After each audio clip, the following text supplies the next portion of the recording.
ये 38 कॉलोनी है।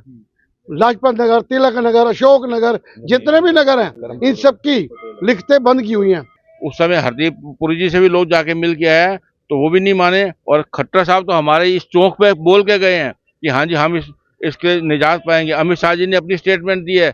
उस समय की सरकार ने भी कोई लिहाज नहीं किया था, हमसे पैसे लिए थे इन मकानों के बदले में। ये अमित शाह जी की स्टेटमेंट है, ये देखिए। 1947 से विभाजन के समय से बसाई गई शरणार्थी कॉलोनियां जैसे राजेंद्र नगर, लाजपत नगर, जैसे वो रिफ्यूजी वहां से पाकिस्तान से हमारे पेरेंट्स वगैरह आए थे, वैसे ही अब हम यहाँ पे रिफ्यूजी बन गए हैं। बेटर हो तो ये तुम्हारे मकान ही नहीं है। इनके दिमाग में पता नहीं क्या भूसा भर गया, क्या होगा समझ नहीं आ रही अपने को। लेके झूठ बोल के सत्ता में आ गए, काम नहीं करा। हम तो खुद भाजपाई हैं, अपना नाक है अपनी छुरिया काटे के रखे हैं, हमें तो समझ ही नहीं आ रहा।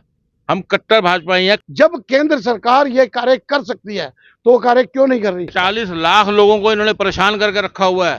40 लाख ये ये 40 लाख शरणार्थी जो दिल्ली के अंदर है, फ्रॉड करा हमारे साथ इन्होंने। वो जो लेटर है, ये देखिए वो लेटर है कि उनके दिमाग में एक ही बात चल रही है कि किसी तरीके 20-25 साल निकल जाए, हम इनको कॉलोनियों को तोड़े। फिर वो आरएसएस के लोग, अमित शाह जी के लोग ये एक्टिवेट हुए, और ये खट्टर जी तभी तो हमारे चौक पे बोल के गए, और वहीं से वो चुनाव उठा। दिल्ली का चुनाव उठाने के अंदर LNDA कॉलोनियों का ही वहीं से चुनाव उठा कि हाँ जी आप कागज खुल जाएंगे, वरना 40 लाख आदमियों से बैर लेके आप कैसे चुनाव जीत सकते हो। खट्टर जी अनाउंसमेंट ना करते, जीत के दिखा देते।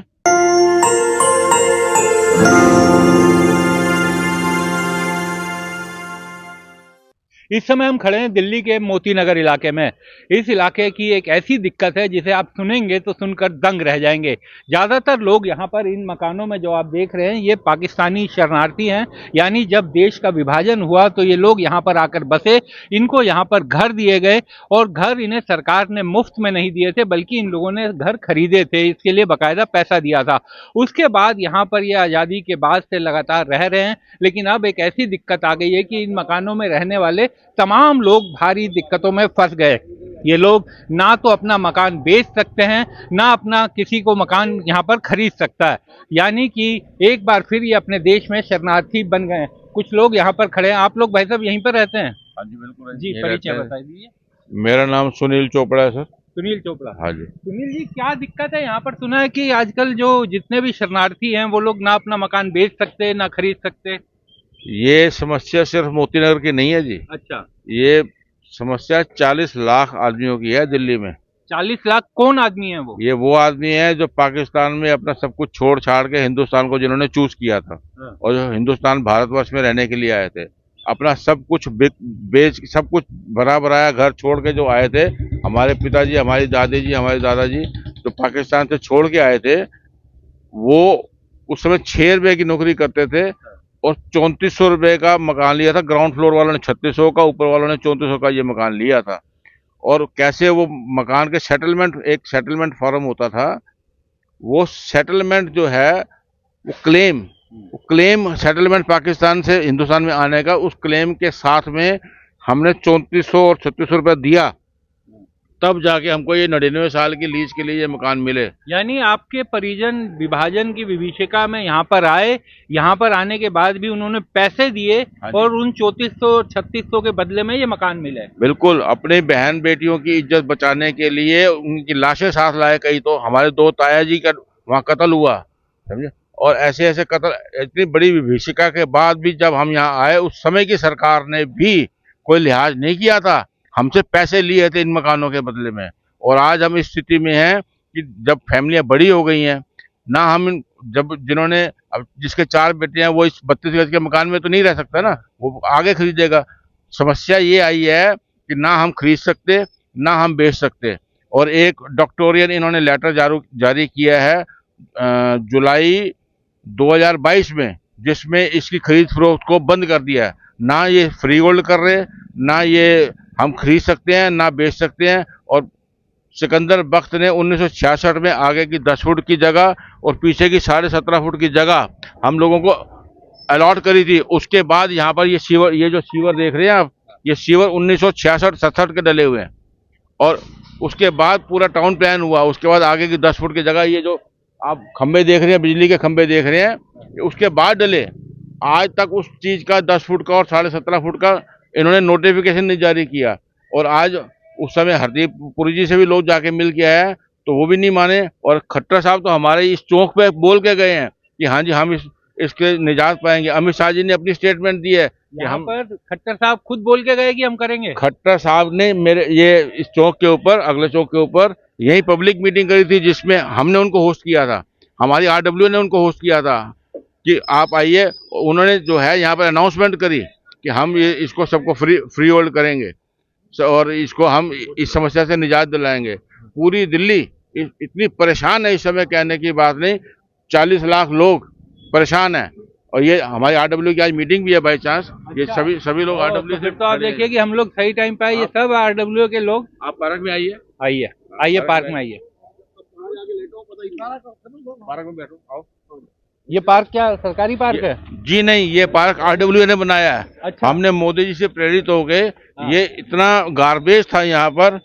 हमने 2 अक्टूबर 2015 को जब मोदी जी ने प्रेरणा दी, हमने इसको अनऑथराइज कब्जा मुक्त करा के कम से कम भी 100-200 ट्रक मलबा यहाँ से निकला और 100-200 ट्रक मिट्टी वहाँ के उस समय के पार्षद ने डलवाई भी थी। उस समय बहुत सपोर्ट मिला हमको अपने पार्षद का। तो ये बताइए कि अब समस्या क्या है कि आप लोग ना अपने मकान बेच सकते, ना कोई यहाँ पे मकान खरीद सकते? मैं आपको अमित शाह जी की वो स्टेटमेंट दिखाता हूँ जिसमें उन्होंने ये अनाउंस किया कि हम इस समस्या का हल निकालेंगे, लेकिन आज तक कुछ भी नहीं हुआ। अब यहाँ पर ना तो कोई बाहर का आदमी मकान खरीद सकता, यानी कोई अगर खरीदना चाहे तो आपका मकान नहीं खरीद सकता। 40 लाख लोगों को इन्होंने परेशान करके रखा हुआ है। 40 लाख ये 40 लाख शरणार्थी जो दिल्ली के अंदर है, सारी कॉलोनी LNDO की जितनी कॉलोनीज है, DDA की नहीं, LNDO की जितनी कॉलोनीज है, सब में इन्होंने एम्बार्गो लगा दिया है कि ना तुम खरीद सकते हो ना बेच सकते हो। ऐसा डिक्टोरियल इन्होंने वो ऑर्डर दिया था। किसका आदेश था ये? केंद्र सरकार का? केंद्र सरकार का निर्माण भवन से ऑर्डर जारी हुआ। ना हम खरीद सकते ना बेच सकते। ये जितने बैठे कोई मकान नहीं खरीद सकता ना बेच सकता है, क्योंकि ये पावर हटाने के मकान है, इसकी रजिस्ट्री नहीं हो रही है। नोटेरी के ऊपर हो रही है। हम जो जितनी भी नहीं अरे मतलब है नहीं, लेकिन एक भाई लोगों का अगर मकान खरीदना है। मैं आपको थोड़ा सा ब्रीफ कर देता हूँ आपको। जिस चीज से मैं आपको अवगत करा रहा हूँ उसका मेन मोटिव जो है ना, जो केंद्र सरकार चाहती है, मैं जहां तक समझता हूँ कि ये कॉलोनी को डंप करना चाहती है, क्योंकि 30 साल और 25 साल रह गए। तीसरी पिक्चर ये है, LNDO निर्माण भवन के ही लिखत क्यों बंद है, पेपर क्यों बंद है? LNDO का निर्माण का पहले एक बार पेपर बंद हुए थे तो अजय माकन जी ने वहां पर वो पेपरों को खुलवा दिया था जब शीला दीक्षित की सरकार थी, उसमें चीफ मिनिस्टर थी। लेकिन केंद्र में शहरी विकास मंत्री थे मिस्टर अजय माकन। अब है खट्टर जी, पहले थे पुरी जी ने वादा किया मैं करूंगा, खोल दूंगा मकान, उन्होंने नहीं खोले। अब खट्टर जी यहाँ पर आ गए, वोट लेने के लिए आ गए कि हमने भाजपा को जिताना है। मैं आपसे वादा करता हूँ हमारी सबसे पहली प्रायोरिटी यही है कि LNDO का निर्माण भवन मकान खोल देंगे, आपकी लिखते खुल जाएंगी। सबसे बड़ी प्रॉब्लम क्या है, ये 38 कॉलोनी है, लाजपत नगर, तिलक नगर, अशोक नगर, जितने भी नगर हैं इन सबकी लिखते बंद की हुई हैं। अब इससे परेशानी क्या आ रही है, पब्लिक परेशान क्यों है? पब्लिक का मेन कारण है वो कई लोग जो है वो चाहते हैं मैं छोटे मकान से बड़े मकान में जाऊं, मैं बेचना चाहता हूं, परिवार बढ़ता जाता है। अब क्या था, इन्होंने दिए थे हमारे को 2 फ्लैट, अब ऊपर बन गए ground first second third, right? उसकी आपने लिखत भी करी, उनके आपने पेपर भी बनाए, उनका आपने हाउस टैक्स भी लिया, उनका आपने बिजली का मीटर भी दिया, उनको पानी का मीटर भी दिया। अगर वो ऊपर मान्य नहीं थे तो आपने ऊपर दिया क्यों? अगर आपने ऊपर दिया है तो जनता को, जो बेचारे रिफ्यूजी पाकिस्तान से आए थे वो तो आज भी लग रहे वो रिफ्यूजी है। क्या करेंगे पब्लिक के साथ? पब्लिक इतनी परेशान है, वो त्राई कर रही है। इस टाइम पब्लिक को चाहिए, देखो उसको चाहिए मैंने मकान बड़ा लेना है, मैं कैसे लूंगा, मेरा मकान ही नहीं बिकेगा। अच्छा अगर दूसरे मकानों की तरह बिकता है तो उसके पैसे नहीं मिलते। फ्री होल्ड के अंदर वो ये बेच के बड़ा लेगा, या मेरी फैमिली बढ़ गया, मेरे बच्चे को मैंने फ्लैट देना, वो नहीं हो रहा। ऐसा कब तक चलेगा? लेकिन जब केंद्र सरकार ये कार्य कर सकती है तो वो कार्य क्यों नहीं कर रही? जब आप हर जगह छाए हुए हैं, आप सोच रहे हैं कि पूरा हिंदुस्तान में हम छाए हैं, तो दिल्ली की पब्लिक को तंग क्यों किया जा रहा है? दिल्ली की पब्लिक कहाँ, ये तो जो पाकिस्तान से आए हुए शरणार्थी है उन्हीं के ऊपर। फिर तो हम हिंदुस्तानी भी नहीं है। नहीं, आपका क्वेश्चन हिंदुस्तानी तो है। मैं कह रहा हूँ कि पूरी दिल्ली की कॉलोनियों पर तो ये संकट नहीं है ना, जो शरणार्थी कॉलोनी है उन्हीं पर ये संकट है। मैं समझ रहा हूँ, लेकिन ऐसा क्यों कर रहे हैं? मतलब हम शरणार्थी के शरणार्थी अरे रह आप गए ना। हमसे ज्यादा हिंदुस्तानी हैं। बिल्कुल, हाँ। मैं ये कह रहा हूँ कि अगर हम हिंदुस्तानी हैं और अब तक फिर भी हम शरणार्थी रहेंगे तो ऐसे कैसे चलेगा? देखो, हमारे पब्लिक को उनको राहत देनी चाहिए।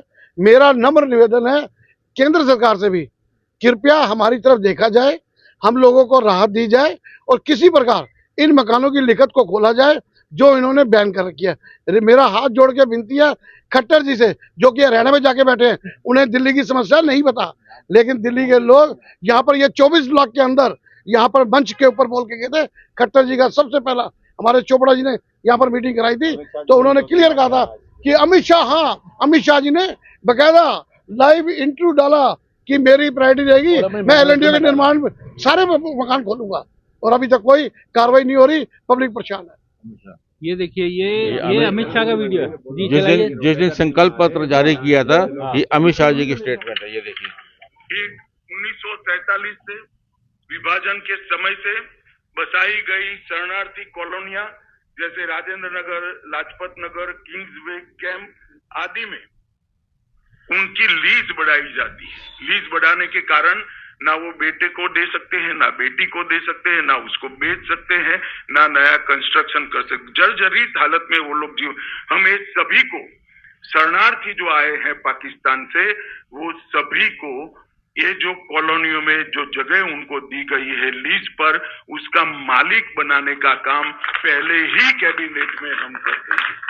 ये तो अमित शाह जी कह रहे हैं पहली कैबिनेट में करेंगे। ये आप सुनिए पूरा। फ्री होल्ड करने का काम भारतीय जनता पार्टी की सरकार करेगी और इसको नीचे तक परकोलेट कर समयबद्ध, चरणबद्ध उसका इम्प्लीमेंटेशन हम फिक्स करेंगे। अब बताइए, भारत सरकार का होम मिनिस्टर, गृह मंत्री जो मालिक है, इसके बाद आइए हमें खट्टर जी जो अर्बन डेवलपमेंट मिनिस्टर हैं और मोदी जी के राइट हैंड हैं, वो हमारे 21 ब्लॉक चौक के ऊपर हमारे ही लोगों ने वो मीटिंग ऑर्गेनाइज करी और हमारे उन्हीं को बुलाया गया। उन्होंने अनाउंस किया कि हाँ जी, पहली मीटिंग में हम ये पास कर देंगे, ये मुझे मोदी जी से आदेश हो गया, अमित शाह जी से आदेश हो गया, और उसके बावजूद भी आज तक कुछ नहीं हुआ। वो जो लेटर है, ये देखिए, वो लेटर है, एक क्लर्क ने वो लेटर इशू कर दिया, ये देखिए, ये वो लेटर है।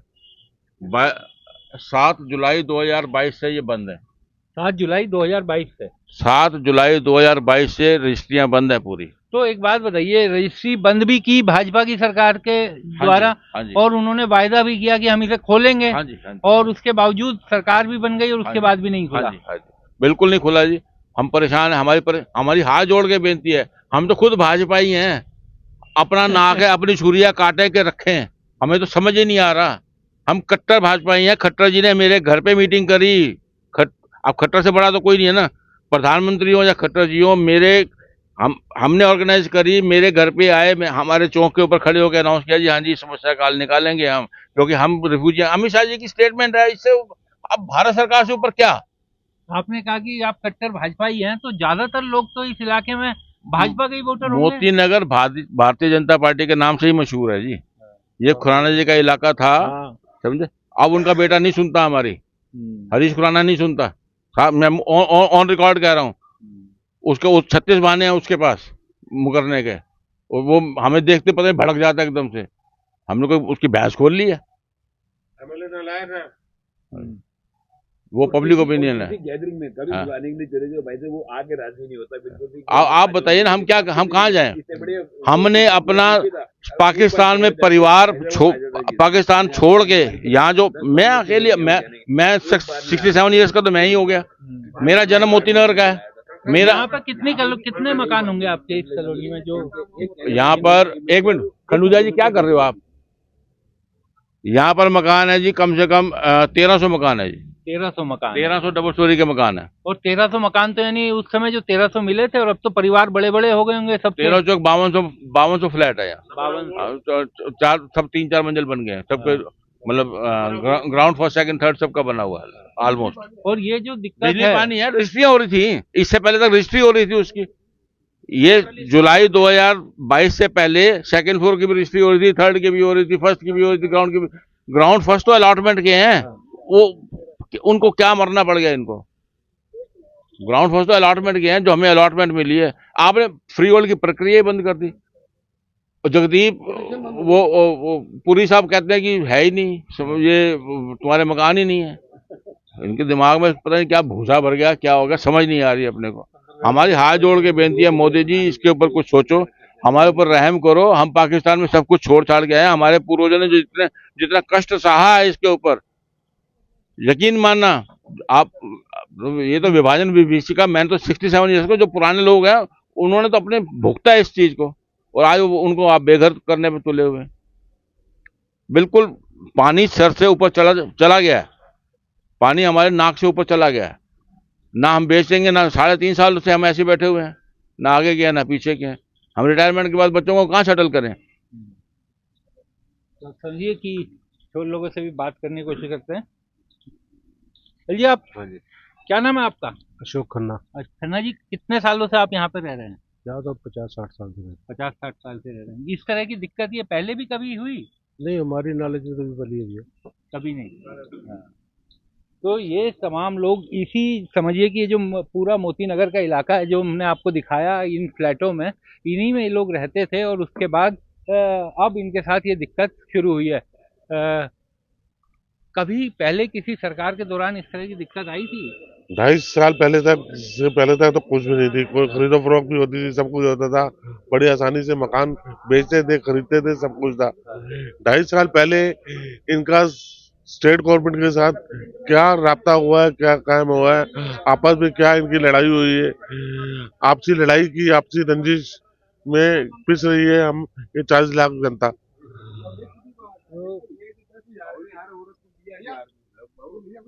जी हाँ भैया कुछ बोलना चाह जी, बताइए। देखिए, मेरा नाम अक्षय पराशर है, मैं मोती नगर का निवासी हूँ। आज मेरी उम्र 37 साल हो गई है। हमारे यहाँ के जो विधायक हैं, हमारे हरीश खट्टर जी और हरीश खुराना जी, उन्होंने यहाँ पर आके जो गैदरिंग हुई थी, जब उनके इलेक्शन थे, उन्होंने आश्वासन दिया था कि मैं ये फन सिनेमा से लेके जो हमारे 24 ब्लॉक तक की रोड है ये बन जाएगी। आज 6 महीने होने लगे, कोई कुछ नहीं हुआ। आप देख सकते हैं कैसी हालत है रोडों की। 8 महीने हो गए, और तो और ना कोई पानी की सुविधा है, ना सीवरों की सुविधा है। हर दूसरे दिन सीवर नीचे के जो फ्लोर वाले लोग रहे परेशान है, बंद रहते हैं, गटर बंद रहते हैं, कोई लाइन नहीं डली आज तक।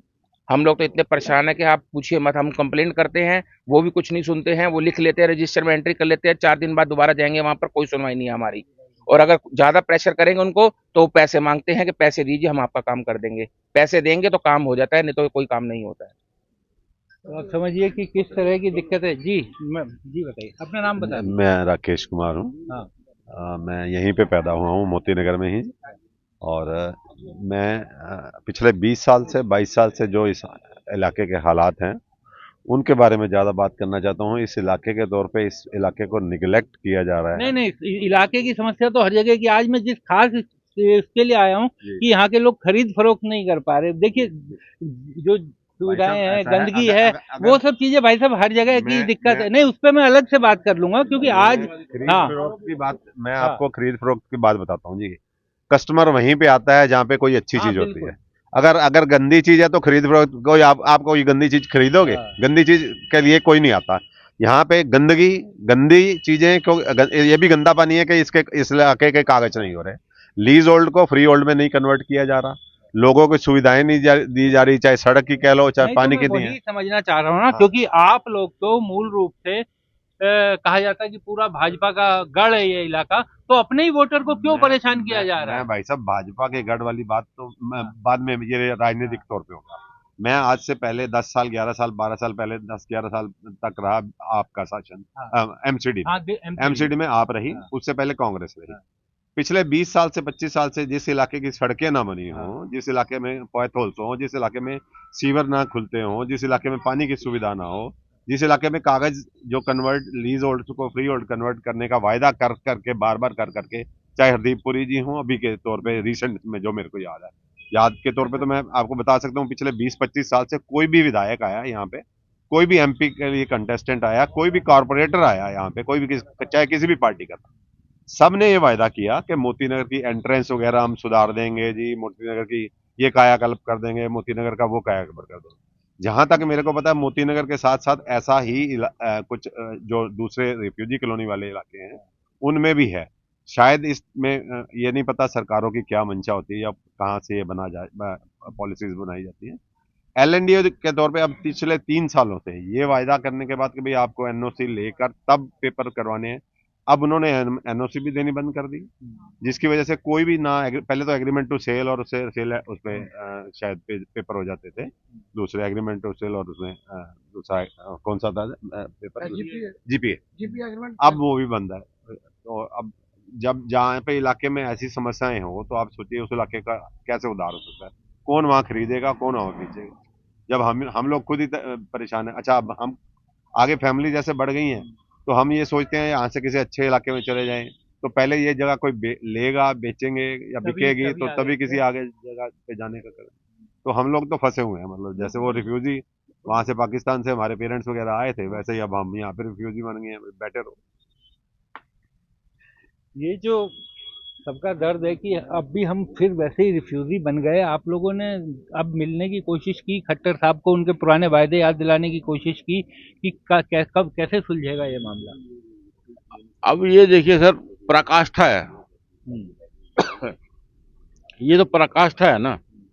आप हमको हिंदुस्तानी मानने से इनकार कर रहे हो। हम तो मतलब हमारी ये फीलिंग आ रही है, हालांकि हम नागरिक हैं, हम भारतीय हैं, हम इंडियन, हम यहीं पैदा ही यही हुए, पढ़े लिखे, सब कुछ यही, हमारे बच्चे पढ़े लिखे, लेकिन समस्या वहीं की वहीं है। अब मिनिस्टर जी आके कह गए, अमित शाह जी ने कह दिया, अब ये है पंचायत दी गल सर मत्थे पर नाला फिर उत्थे दा उत्थे। 3.5 साल से रजिस्ट्रियां क्यों बंद कर रखी हैं भाई साहब? हमें तो एक ही जवाब दे दो। रजिस्ट्री बंद कर दी आपने सामना से, और ये मैं ये नहीं कह रहा कि सिर्फ मोतीनगर की समस्या है, पूरी दिल्ली की समस्या है, पूरी दिल्ली की, पटेल नगर की, राजेंद्र नगर की। अमित शाह जी अपने मुंह से कह रहे हैं, मैंने तो नहीं कहा, अपने मुंह से कह रहे हैं हमने रजिस्ट्रियां बंद कर दी हैं, हम खोल देंगे। अपने मुंह से कह रहे हैं हमने रजिस्ट्रियां बंद की हुई हैं, माने हैं ना वो कि हम खोलेंगे, ये माने हैं ना। तो उनकी समझ, उनको हमारी प्रॉब्लम भी मालूम है। अब उनके दिमाग में क्या है, आज मैं बता देता हूँ, मेरे को जहां तक लगता है कि उनके दिमाग में एक ही बात चल रही है कि किसी तरीके 20-25 साल निकल जाए, हम इनको कॉलोनियों को तोड़े। जैसे DLF के अंदर 8-8 रुपए का मकान मिल रहा है, 9-9 करोड़ रुपए का, 10-10 करोड़ का, मैं इनको भी यही बनाऊं। वो चाहते हैं कि मैं छोटी ब्लॉकों से स्टार्ट करके ये ब्लॉकों को तोड़ के इनको मैं 25-25 मंजिल बना के बेचूं। उनका मोटिव ये है, आप ये समझिए। मैं जहां तक समझता हूँ, मेरी अपनी वो है सोच, कि मेरा अपना पर्सनल विचार है, मैं ये नहीं कह रहा कि गवर्नमेंट कह रही है, लेकिन जिस तरीके हमें लग रहा है वो चाहते हैं 20-25 साल निकल जाए। अगर ऐसा हो रहा है, उसका कारण साफ दिखाऊं आपको मैं, परली सड़क बन सकती है, पूरी सड़क वो बन सकती है जो सिंगल स्टोरी के मकान है, उनको वो हाथ नहीं लगा सकते, क्योंकि वो 100 गज है तो 100 गज है। ये हमारे 24 मीटर के मकान है, तो लोगों ने 70 फुट किए हुए थे। क्यों? गवर्नमेंट ने 17 फुट पीछे 10 फुट आगे अलाउड किया था एक बार, राइट। उसके बाद लोगों ने 3-3 फ्लोर, मेरे को याद है मैं थोड़ा छोटा था, मदन लाल खुराना जी आए थे, उन्होंने कहा था तुम 3rd फ्लोर तक बनाओ तो मैं आपके साथ हूँ। जब 3rd फ्लोर तक मकान बन गए हैं, लोग बांटे गए हैं, चले गए बच्चे ऊपर नीचे बैठ गए, अब उनको बेघर करना, उनको फिर से रिफ्यूजी बनाना, ये बड़ा दुखदाई है। मैं तो बस इतना ही नम्र निवेदन करूंगा, मैं हाथ जोड़ के अपनी आंखों में नमी ला के कहता हूँ कि इन लोगों को राहत दे, किसी भी तरीके पब्लिक को राहत दे। ये जो 38 कॉलोनियों की उन्होंने लिखत बंद की हुई है, हाथ जोड़ के विनती, ये खोली जाए, किसी भी प्रकार अपना फायदा ना करे। यानी ये आप लोगों की 99 साल की लीज थी? हाँ जी, 99 ईयर्स की लीज है। अभी 66 साल हो गए और 30 साल हो रहे हैं सर। 30 साल, 66-68 साल हो गए हैं। जो व्यक्तिगत इनका डर है, ये डर वाकई क्या कॉलोनी में लोगों के दिलो दिमाग में आने लगा है? तो उनका पर्सनल वो है, लेकिन अगर हमारे स्थिति ये है, वस्तु स्थिति आज की तारीख में ये है कि आज अगर 9 करोड़ का यहाँ मोतीनगर में जो फ्लैट बन रहे हैं, यहाँ सलवानिया चौक के ऊपर जो बन रहे हैं, हम फ्लैट बन रहे हैं, अब 9 करोड़ का फ्लैट हम कहाँ से ले सकते हैं सर? हम तो पहले ई कैटेगरी की कॉलोनी है, ये ई कैटेगरी कॉलोनी है सर। ये तो रिफ्यूजी कॉलोनी ई कैटेगरी की है मोतीनगर। हमारे बच्चे कहाँ जाएंगे? हमारे बच्चे रुल जाएंगे। हमारी हाथ जोड़ के बेनती है, सभी यही कह रहे हैं कि भाई साहब इस समस्या से हमें निजात दिलाओ, हमें अपना मालिकाना हक दो, हमें इन मकानों को फ्री होल्ड करो, हमें मालिकाना हक दो। हम पाकिस्तान में, हमारे पूर्वजों ने बड़ा कष्ट सह के ये छोटे छोटे मकान बनाए हैं। उस जमाने में हमारा सोना सारा बिक गया, उस जमाने में हम पाकिस्तान पे सब कुछ छोड़ के आए थे। छह रुपए तनख्वाह थी, 3400 रुपए का ये मकान कैसे खरीदा था उन्होंने, कितनी किस्तें नीलामी के वो लगते थे ढोल, जो किस्त नहीं देता था ना तो उसके घर के आगे कुर्की के आदेश आ जाते थे। उन्होंने कैसे कैसे करके ये मकान अपने किए हैं। हमारी हाथ जोड़ के बेनती है, हमें मत उजाड़ो, हमें यहीं रहने दो। तो आपने देखा कि तमाम ये लोग पूरे इसी कॉलोनी के रहने वाले हैं, और आज हम जब पहुंचे, क्योंकि इस तरह की एक और चीज, आप लोगों ने चुनाव का भी बहिष्कार किया था, उस तरह की कॉल की गई थी। तभी तो आए थे खट्टर जी। अच्छा, बीजेपी का चुनाव बैठ गया था। जब ये अनाउंसमेंट करी इन्होंने, हरीश खुराना जी को जब ये पता लगा कि चुनाव बैठ गया है, 129 पोलिंग बूथों की स्टेज जो थी उनके पास पहुंच गई थी कि सब जगह आम आदमी पार्टी हावी है, वो बैठ रहे हैं, तब जाके ये सारे एक्टिवेट हुए।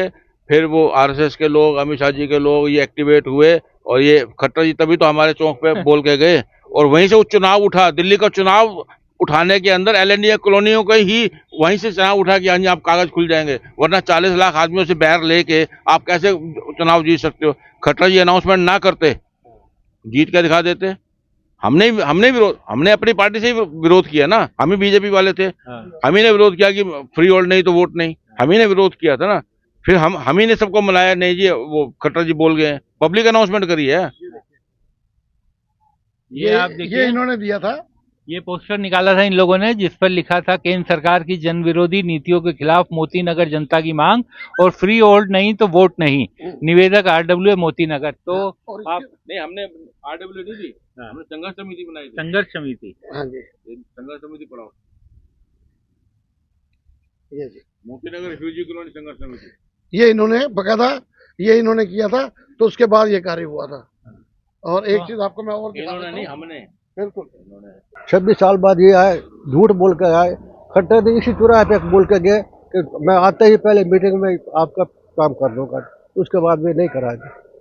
सब ने बोला जी, हम बैठे जी, लेके झूठ बोल के सत्ता में आ गए, काम नहीं करा दी। आपकी कितनी उम्र हो गई? मेरी होगी 75 साल जी। 75 साल। हाँ जी, तो अब इस तरह का खतरा आ गया कि अपना भी घर, अपने बिल्कुल बिल्कुल बिल्कुल ऐसे संभावना है हमारे को, कैसे हो सकता है जी।